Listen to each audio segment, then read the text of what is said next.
తాకట్లో ఉన్న బంగారాన్ని విడిపించి ఆ రోజున మార్కెట్ ధర కట్టి మిగిలిన డబ్బును మీకు అందిస్తుంది కొమ్మూరి గోల్డ్. వచ్చేయాలి అమ్మోయ్, ఆయన ఆఫీస్ వెళ్ళకుండా ఎలాగను ఒక్కరోజేగా చెప్పొచ్చేసి. ఏ చెప్పకపోతే మీ ఆయన గారు జుట్టు పట్టుకుంటారా? అదే కాదు, ఆయన దయతలిచి పెళ్లి చేసుకున్నప్పుడు పట్టుకుంటే మాత్రం తప్పేమిటో.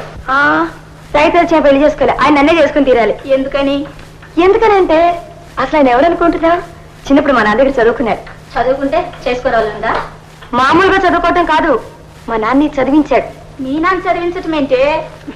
తెలియదు పెట్టదు. ఆయన చాలా పేదవాడు. ఆయన్ని చదివించడానికి డబ్బు లేక వాళ్ళ నాన్న ఆయన తీసుకెళ్లి వడ్రంగి మొదలు పెట్టాడు. అప్పుడు మా నాన్న ఆయన ఇక్కడ చూసి తీసుకొచ్చి మిగతా స్టూడెంట్స్ దగ్గర చందాలు ఇప్పించి ఆయన చదివించాడు. అలాగా ఆయన అడుక్కుని కష్టపడి చదివి పైకి వచ్చాడు అనమాట. ఏమండి ఇటు రండి. ఏమండి వీళ్ళంతా నా ఫ్రెండ్స్ అండి. నమస్కారం అండి. తన చెల్లెల్ని రేపు ఉదయం 6 గంటలకు పెళ్లి కూతురు చేస్తున్నారంట. 5:30కి రమ్మంటుంది నన్ను. మీరు వెళ్ళమంటే వెళ్తాను. ఏమండి ఒక్క నిమిషం, నేను చెప్తే వీళ్ళు నమ్మటం లేదు. మీరు చెప్పండి. మీరు రూపాయి చందాలు పోగు చేసుకుని చదువుకుని పైకి వచ్చారు. మీ నాన్న మిమ్మల్ని వడ్రంగి పనిలో పెడితే మా నాన్నే తీసుకొచ్చి మమ్మల్ని చదివించారు కదండి. చూసారా? అమ్మా అమ్మా ఇలారా. ఏమిటమ్మా ఏమిటి మాట్లాడేది? ఏం మాట్లాడాను? నువ్వేం మాట్లాడావు మళ్ళీ నేను చెప్పాలా? ఆయన వడ్రంగం పని చేస్తుంటే మా నాన్న జాలి తెలిసి తీసుకొచ్చి చదివించాడు, అడుగుచ్చి చదివాడు. ఇదే చెప్పేది? నువ్వేగా చెప్పావు. నేను చెప్తే నేను చెప్పాను, దేశాన్ని చెప్పనుమా? చెబితే తప్పేంటి? సిగ్గా? సిగ్గు కాదు, నీకు చిన్నతనం. చెప్పడానికి కూడా సమయం సందర్భం ఉండాలి. ఎవరైనా ఆయన గురించి జీవిత చరిత్ర రాస్తేనో ఏదైనా చాలా అవసరం ఉంటేనో 10 మందిని చెప్పొచ్చు, తప్పలేదు. అంతేగాని రోడ్డును వెళ్ళే అందరినీ పిలిచి చెప్పాలా? నేను పిలిచి చెప్పానా? వాళ్ళే వస్తే చెప్పాను. ఎవరు వాళ్ళు? దేనికి వచ్చారు? పేరెంటానికి వచ్చిన వాళ్ళు. వాళ్ళకి పని చెప్పాలా? ఇంకా ఎంతకాలం? ఇప్పటికైనా కాస్త బుద్ధి తెచ్చుకుని ఎలా బ్రతకాలో నేర్చుకో. పిచ్చి పిచ్చి వేషాలు కట్టిపోయి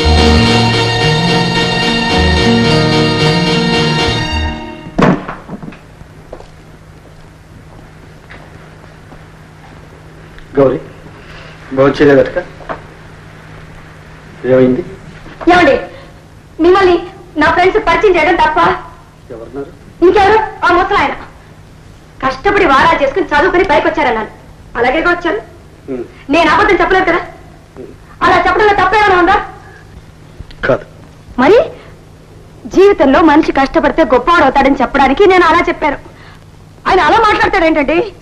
సరే నువ్వు భోజనానికి లే. భోజనం కాదండి, ఆయన నన్ను తిట్టడం తప్పంటారా కాదంటారా? తప్పే. మరి ఆయన తప్పు చేసి నన్ను తప్పంటాడా? పెద్దవాళ్ళు వాళ్ళకుంటే అభిప్రాయాలు వాళ్ళకుంటాయి. పెద్దవాళ్ళని చెప్పి నోటుకు వచ్చినట్టు మాట్లాడొచ్చా? అన్నా ఆయన ఎవరు? మీ నాన్నగారేగా. నానైతే ఆయన ఉందా? ఈరోజు ఆయన అన్నారు, రేపు మీరు అంటారు. నన్ను అనవసరంగా ఎవరైనా అంటే నాకు చచ్చిపోవాలనిపిస్తుంది. సరే ఇంకేమి అనదు, లేదు భోంచేద్దాం. ఆ మాట ఆయన చెప్పమనండి. సరే నేను చెప్పిస్తాను. లే లే. మీరు భోంచేశారా? చేయలేదు.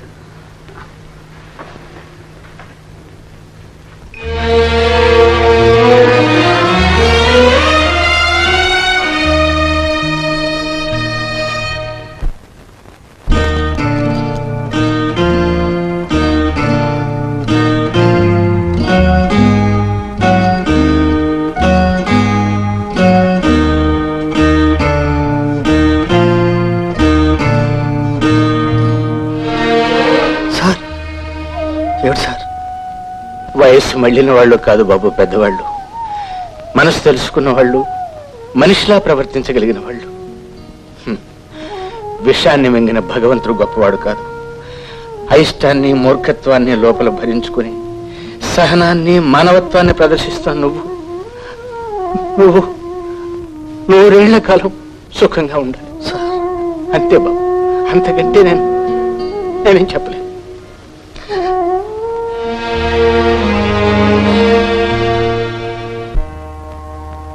అక్కడ ఒక్కదానివి ఏం చేస్తున్నావమ్మా?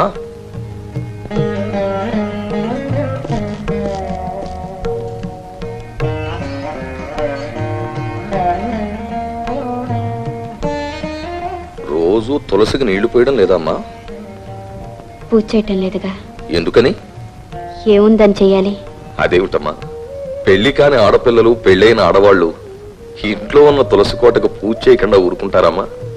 నిజమే డాడీ, పెళ్లి కాని వాళ్ళు మంచి మొగుడు రావాలని పూజ చేస్తారు. పెళ్ళైన వాళ్ళు మొగుడు మంచిగా ఉండాలని పూజ చేస్తారు. రెండు లేని వాళ్ళు ఎందుకు చేయాలి డాడీ? లేవని ఎందుకు అనుకుంటావమ్మా? ఉన్నాయని ఎలా అనుకోమంటారు? పెంచి పెద్ద చేశాక ఆ బిడ్డ చనిపోతే ఆ శోకాన్ని తల్లి భరించలేదు, తండ్రి భరించలేడు. అలాగని ఆ బిడ్డతో పాటు వాళ్ళు పోతున్నారా? ప్రాణానికి ప్రాణంగా ఉన్న భార్యాభర్తలిద్దరిలో భర్త చనిపోతే అతనితో పాటు భార్య కూడా చనిపోతుందా? ఒకరినొకరు కావాలనుకున్నారు, ఎవ్వరూ కాదనలేదు. కానీ ఆ భగవంతుడు మాత్రం కాదన్నాడు. ఒకరు కాపురం చేసుకుంటున్నారు, మరొకరు ఏకాకిగా. నేనున్నంతకాలం నేనుంటానమ్మా, నేను పోతే ఆలోచించమ్మా, బాగా ఆలోచించు.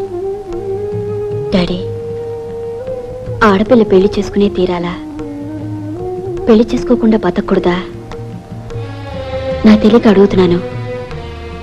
ఇష్టం లేని పెళ్లి చేసుకుని ఇష్టం లేకపోయినా ఇష్టం ఉన్నట్టు అవతల వాళ్ళతో నటిస్తూ నాలో నేనే నలిగిపోయి నాకు సుఖం లేకుండా, అవతల వాళ్ళకి సుఖం లేకుండా, మీకు సుఖం లేకుండా దేని డాడీ పెళ్లి చేసుకోవాలి చెప్పండి? కేవలం బరువు తగ్గించుకోవడానికి కోసమే మీరు పెళ్లి చేయాలనుకుంటే మీ ఇష్టం. మీరున్నంత కాలం మీ కళ్ళ ముందు నేను ఉండాలనుకుంటే నాకు ఇంకెప్పుడు పెళ్లి మాట తలపెట్టద్దు.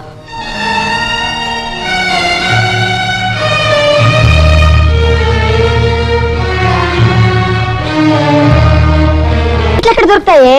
నీ మొహం. టికెట్లు దొరికితే నీకెందుకు, దొరకపోతే నీకెందుకు? నాది బాధ్యత. నువ్వు వస్తావా రావా? వస్తావా రావా?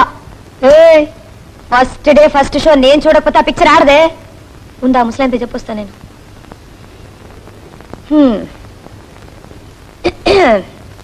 నానా, నీకు బయటకు వెళ్ళే పని ఏమైనా ఉందా? ఎందుకమ్మా? ఏం లేదు, నాకు పని ఉంటే బయటకు వెళ్తున్నాను, నువ్వు ఇంట్లో ఉంటావని. ఎక్కడికి వెళ్ళాలి? సినిమాకి.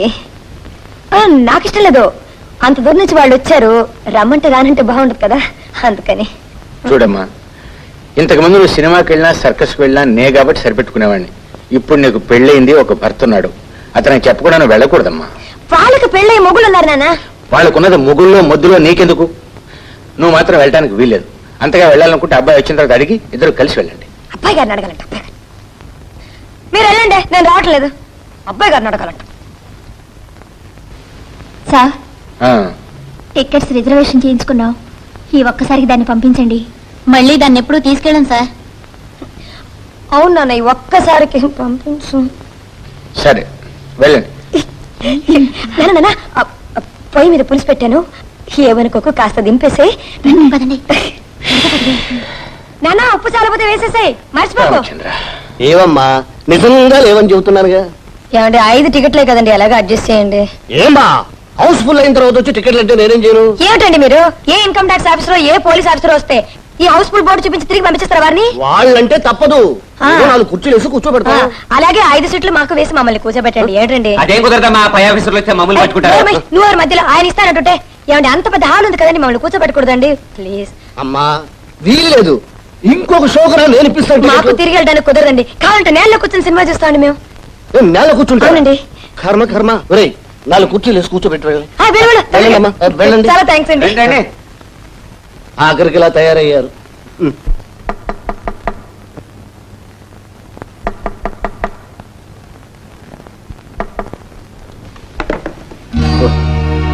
బాబు రండి. పర్వాలేదు, నీతో విషయం పర్సనల్ గా మాట్లాడాలి. ఒక్క నిమిషం బయటకు వస్తావా?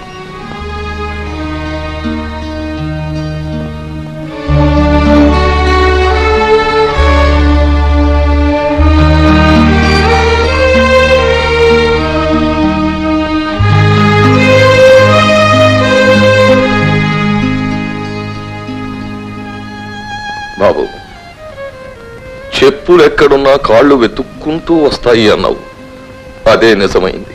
సార్, దాని కర్మమో దురదృష్టం ఇప్పుడు ఇలా జరిగిపోయింది. ఇక నాకిప్పుడు పెళ్లి వద్దు అంటోంది, నాకు ఆ యోగం పోయింది అంటోంది. బాబు, నాకు ఊహ తెలిసి నా జీవితంలో ఎవ్వరినీ ఏమీ అర్థించలేదు. నా బిడ్డను నాకు దక్కించు. సార్, నువ్వు చెబితే తప్పది ఒప్పుకోదు. ఎలాగైనా దాన్ని పెళ్లి కుప్పించు. నేను చనిపోయేలోగా దాన్ని ఒక ఇంటి దాన్ని చెయ్యి. సార్ పదండి, ఇప్పుడే మాట్లాడతా.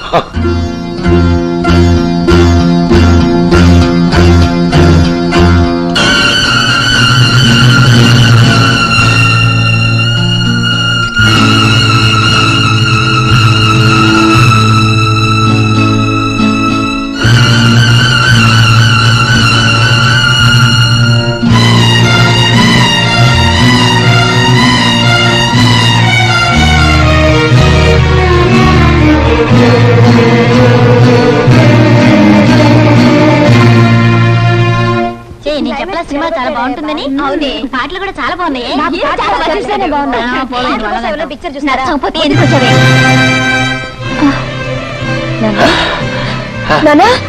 ఏమైంది నాన్న?